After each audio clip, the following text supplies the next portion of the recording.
तर विषारी डोनाला चावलं नाही ना. नाक साप रेस्क्यू केलेला आहे. बापरे बघा किती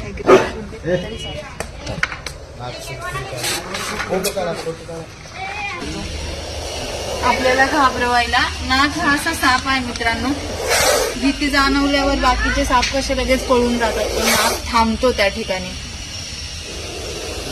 आणि असा फणा आणि आवाज काढून काय करतो, भीती दाखवतो समोरच्याला.